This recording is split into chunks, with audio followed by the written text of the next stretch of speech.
Olá, senhores papais e mamães, titios e titias, madrinhos, padrinhos, vovôs e vovós, todos responsáveis pelos meninos, meninas, rapazes e moças do Colégio Caminhos e Colinas. Bom dia! Hoje é o dia que vocês vão receber o boletim do colégio. Então, alguns pais, algumas mães principalmente, ficam muito ansiosas, né? Então, e agora? O que vai ser? Como é que estão as notas dos meus filhos? E é muito comum a mãe, o pai pegar o boletim e olhar, deixa eu ver as notas vermelhas. Tá errado, tá bom? Tá errado, não é assim que se faz. Entende? Vamos conversar um pouquinho a respeito disso. Vocês vão reparar que nós temos aqui logo na capa do boletim, deixa eu dobrar isso aqui direitinho, na capa do boletim, a gente já tem aqui uns avisos, informações importantes sobre o boletim. É sobre essas informações que eu quero conversar com vocês hoje. Eu até aconselho vocês, antes de abrir o boletim, se vocês tiverem força de vontade para isso, dá uma lidinha aqui, tá bom? Nessas informações aqui. Elas são importantes para direcionar a cabeça de vocês, a nossa cabeça, para aquilo que é realmente importante no estilo educativo do nosso colégio. Então, as notas, elas procuram traduzir em número o aproveitamento, o comportamento do aluno. E isso é muito difícil, entende? Então, nós quando atribuímos lá a nota para o aluno, nota 6, nota 7, nota 10, etc., de acordo com uma série de comportamentos que ele teve. Mas esses comportamentos são muito mais ricos do que a nota. Então, a nota ela tem esse problema, ela é meio sintética demais. E às vezes as pessoas ficam muito preocupadas com isso, principalmente quando é o primeiro boletim, né, do primeiro trimestre. Então, eu gostaria de conversar com vocês, pedindo que vocês tomem algumas atitudes fundamentais quando vocês forem conversar com os filhos de vocês a respeito das notas. Tá? Em primeiro lugar, diga ao filho de vocês diga a seus filhos que vocês os amam.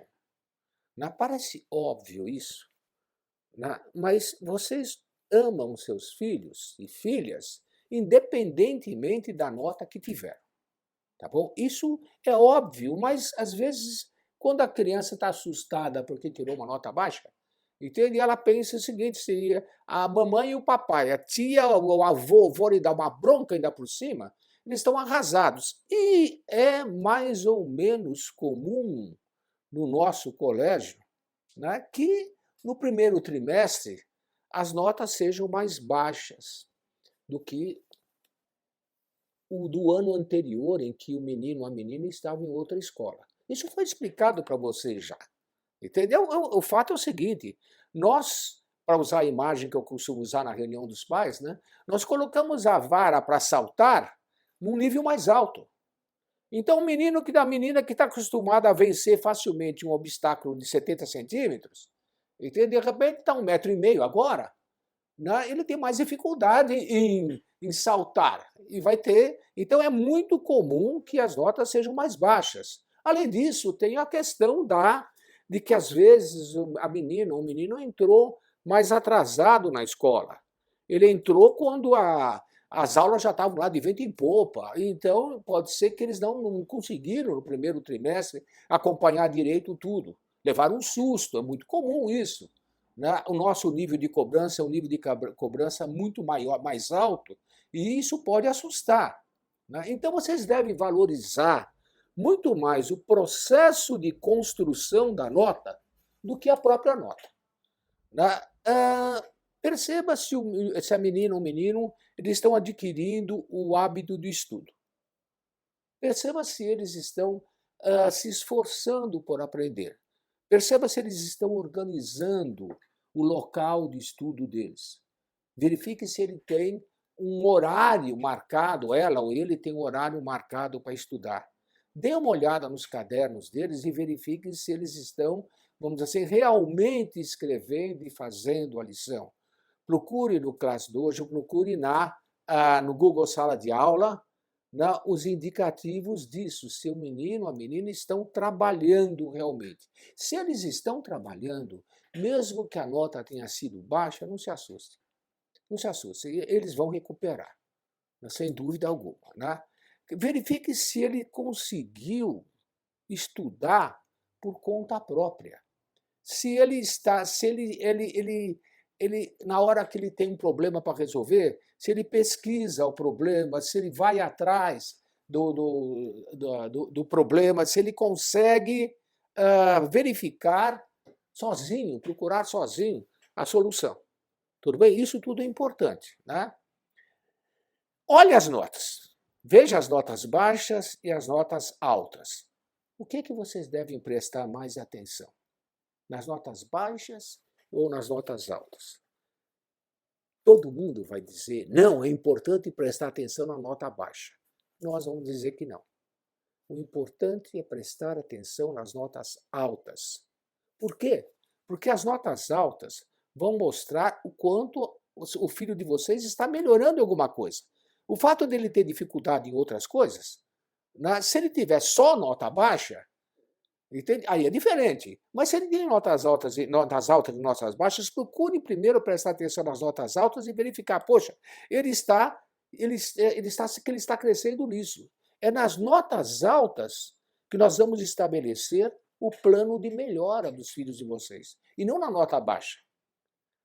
Veja bem, é meio paradoxal, mas é o nosso modo de trabalhar e vocês vão perceber que é o correto. É o seguinte, o menino está com 9 em matemática, está com 4, 5 em português, é muito raro isso acontecer, mas vamos supor que esteja. Que seja em português, o que nós vamos fazer? Ele precisa reforçar em português? Mas com calma. Vamos ajudá-lo a crescer em matemática, que automaticamente, a matéria que ele tem mais facilidade, o que se supõe, automaticamente ele vai crescer nas outras também. Esse é um princípio de educação explicado por Santo Agostinho no ano 300, tem quase 2000 anos esse conselho. Ele diz o seguinte, é impossível a pessoa crescer só em algum aspecto, ela cresce em tudo. É impossível que a pessoa só cresça um braço e o resto não. Nós somos um conjunto harmônico. E se um menino está crescendo em algum aspecto, vamos ajudá-lo a crescer mais nesse aspecto que para ele é mais fácil, porque todo o resto irá acompanhar.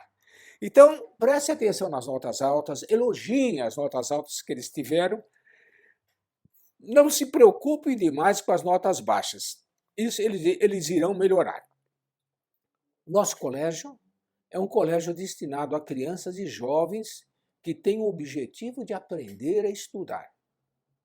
Então, nós estamos aqui puxando as crianças, né, nesse quesito, que é como estudar. Outros colégios talvez tenham outros objetivos. O nosso é esse, nós avisamos, nós sabemos e queremos que os senhores confirmem isso. É assim que nós procedemos.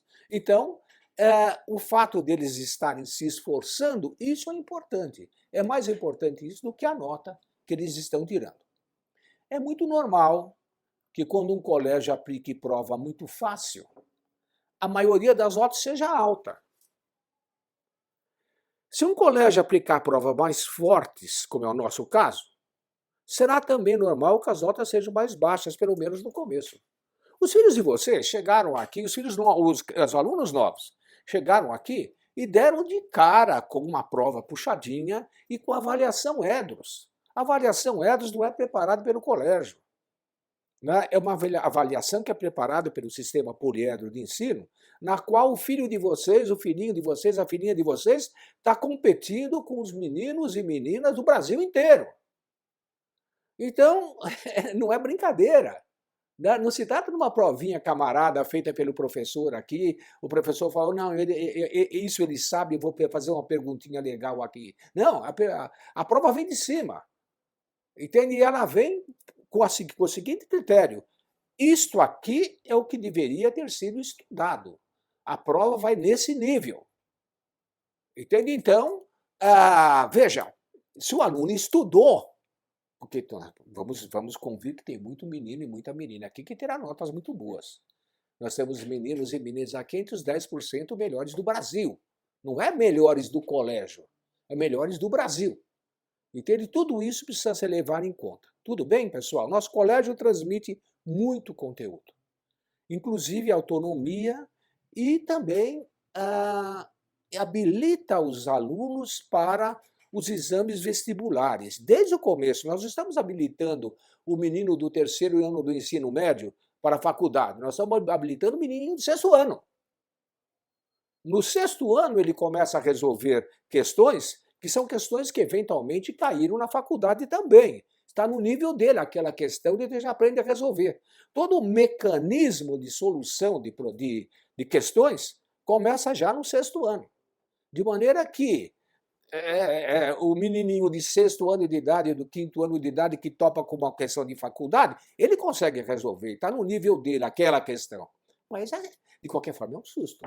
De qualquer forma, é uma impressão. Então, vamos levar tudo isso em conta, né? Vamos conversar com os filhos, ver o que nós podemos arranjar em casa de matéria de local para estudar, de horário para estudar. Não vamos ficar muito preocupados e vamos ajudá-los a se preparar melhor para o segundo trimestre. Tudo bem, pessoal? Espero que vocês tenham entendido e que concordem conosco. Qualquer dúvida, converse com o professor, com o PEC, né? O PEC de vocês que poderá esclarecer qualquer coisa. Tá bem? Muito obrigado. Bom domingo. Bom sábado e bom domingo.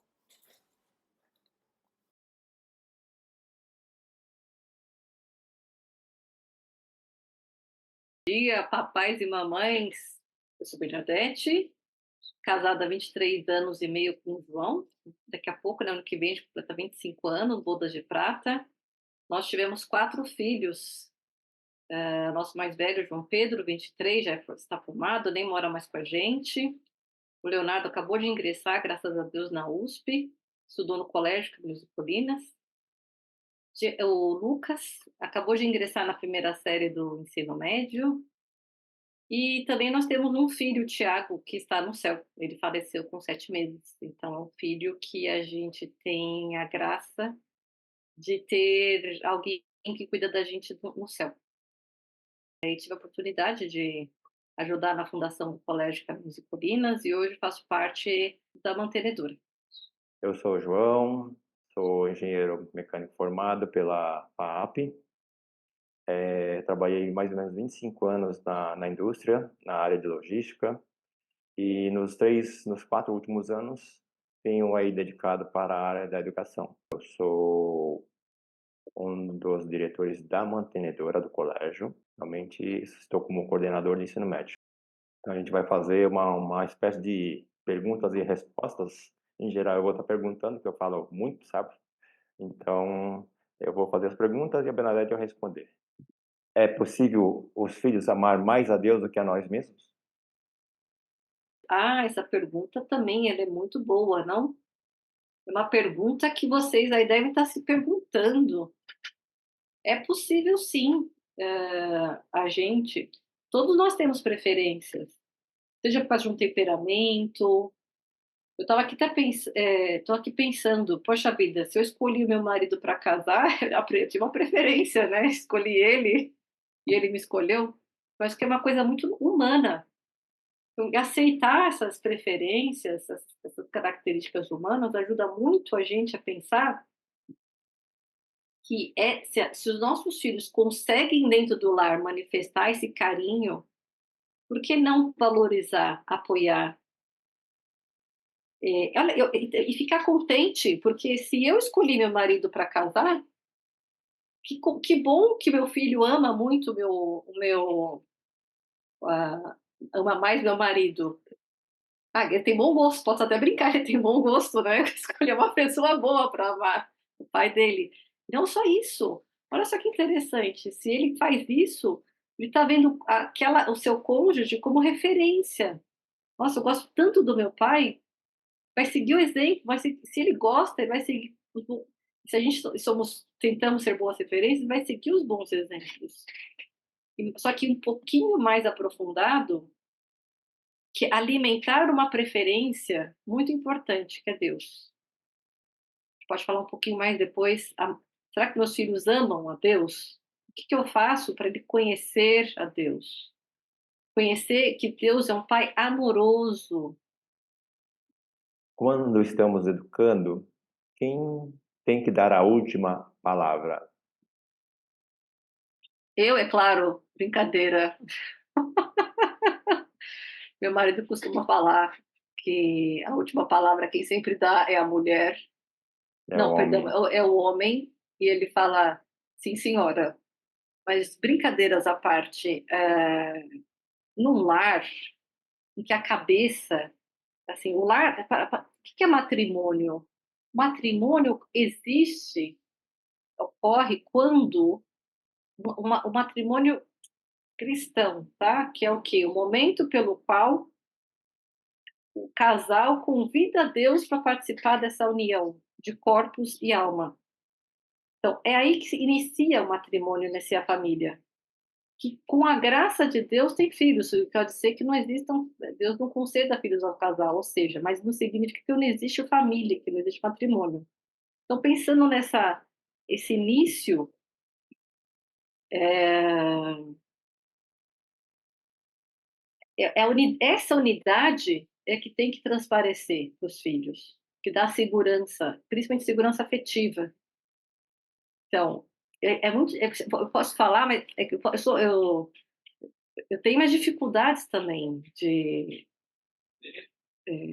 mas assim, é uma luta pessoal do casal de afirmar a autoridade do pai, o pai afirmar a autoridade da mãe, que a gente não disputa nas frente dos filhos, né? Eu tô falando isso, mas é muito difícil mesmo, é uma luta mesmo. E segurar as pontas e chamar para o quarto para conversar, porque isso abala muito a criança. Os filhos querem ver os pais juntos, né? O grande amor, assim, que eles querem ver essa unidade. Então, para responder essa pergunta não tem quem é da última palavra, papai ou mãe, são os dois, um se apoiando no outro. Você tem como explicar o que seria um ambiente de equilíbrio afetivo? Acho que é isso, né? Que os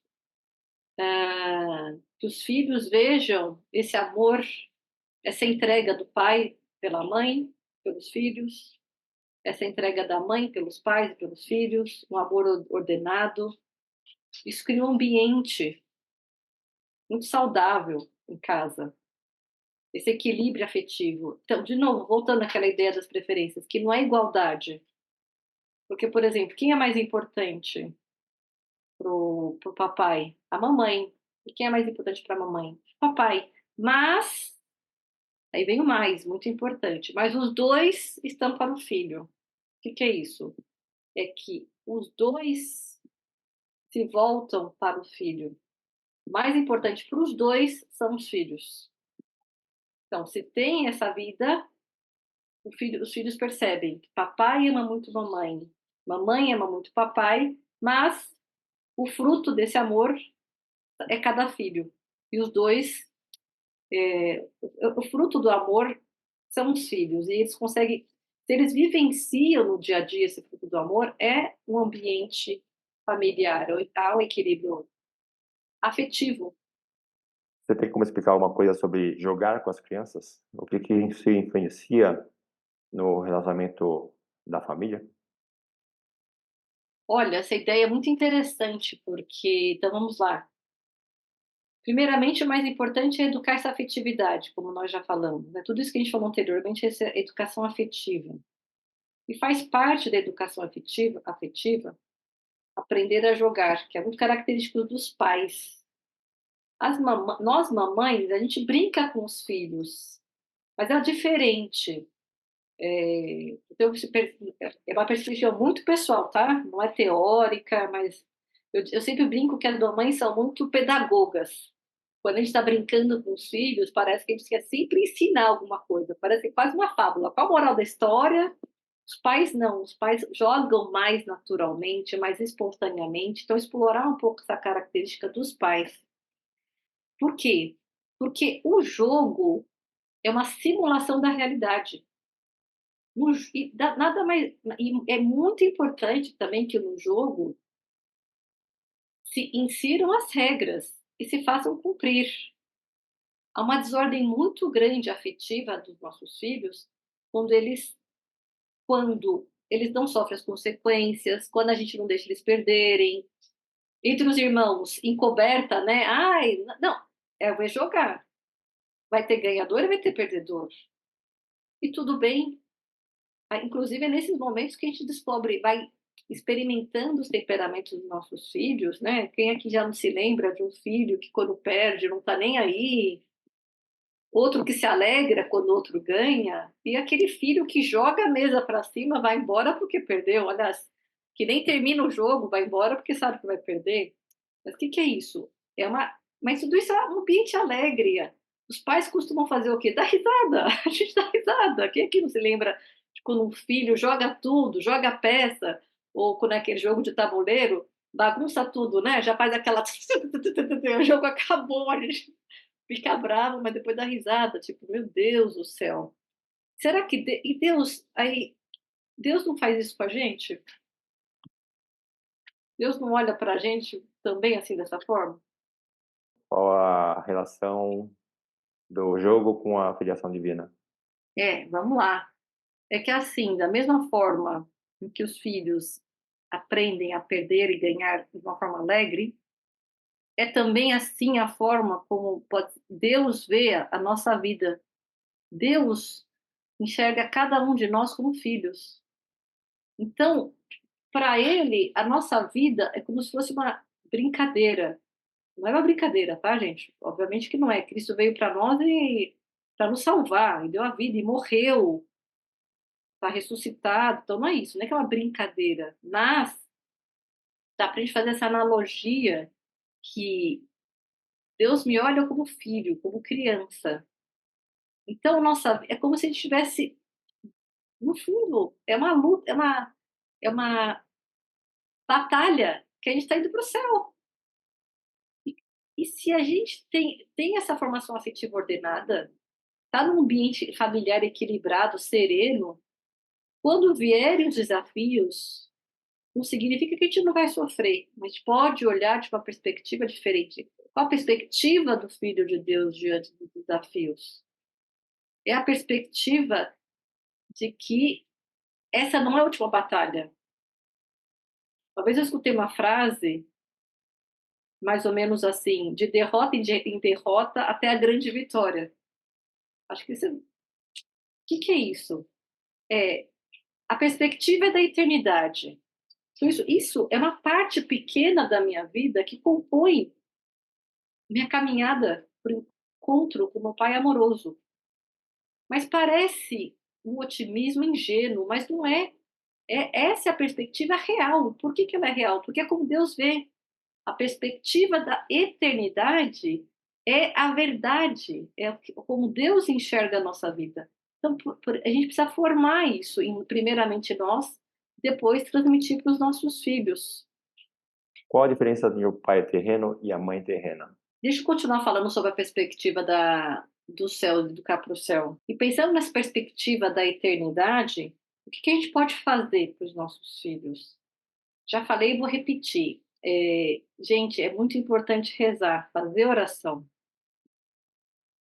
E, enquanto nossos filhos são pequenos, eles ainda não conseguem manifestar, eu manifesto no lugar deles. Eu posso dizer para Deus, nosso Senhor, dizer que no lugar, em nome dele, que eu vou, como é que eu vou falar isso?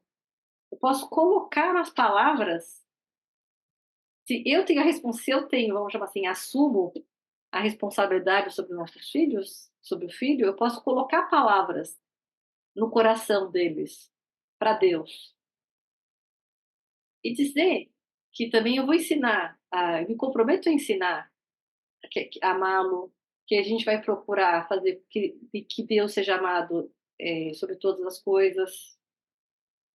E também nos comprometermos a ensinar nossos filhos a rezar. Mas ele vai aprender a rezar se a gente reza. Então, pensar, mas o que é rezar? Conversar com Deus. Não somente nos momentos em que a gente, né, se fecha em oração, mas ao longo do dia, quais são as manifestações como me remeto a Deus, eu agradeço a vida. No colégio a gente tem o hábito de rezar o Pai Nosso no início, no final das atividades, mas será que eu agradeço todo dia a Deus pela vida, dou um abraço ao meu filho, bênção, Deus abençoe, por exemplo, dar um abraço, dizer que eu te amo, Deus te ama, né? Você é um filho querido, olha que interessante, dizer para os filhos que ele é um filho querido, uma filha querida, significa dizer que você é um filho que Deus e nós quisemos a sua existência. Isso é uma forma de rezar. Agora você pode fazer a pergunta do qual a diferença da paternidade e da maternidade? Qual seria a diferença da paternidade e da maternidade? Vamos lá, vamos fazer essa diferença que é muito bonita. Já que Deus fez o homem e a mulher, algum motivo tem, né? Eu acho que profundamente eu não vou conseguir, não tenho capacidade para isso. Tira, a capacidade está feio, né? Falar isso. Eu vou dizer lá, peraí. Então, se Deus criou o homem e a mulher, ele criou uns complementos diferentes, mas complementares. Então, vamos aqui mostrar a beleza dessa diferença que é complementar. Olha só que interessante pensar nas características femininas e masculinas. A mulher, ela é acolhedora. Quem amamenta? Você já pensou, para pensar no homem? Olha que doida essa imaginação. Gente, por mais que o homem tivesse condições biológicas de amamentar, não ia ser uma coisa meio bizarra? Porque não é constitutivo da natureza, da essência do homem, esse regaço. Os braços da mulher é o braço que acolhe, da ternura, do aconchego.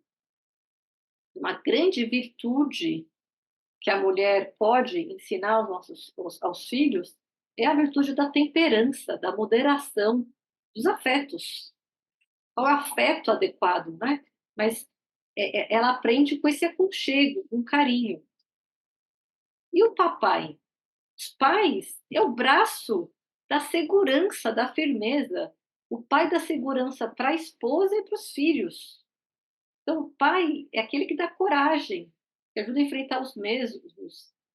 Né? O filho pode voltar para casa e saber que tem a segurança, a fortaleza do pai. Então, pensar, por que tudo isso é importante? Né? Qual seria a complementaridade? O filho sabe a importância do lar, desse amor. O que é esse amor humano, que é muito semelhante ao amor do divino? É, é a família, essa unidade. A mãe que acolhe e o pai que dá segurança.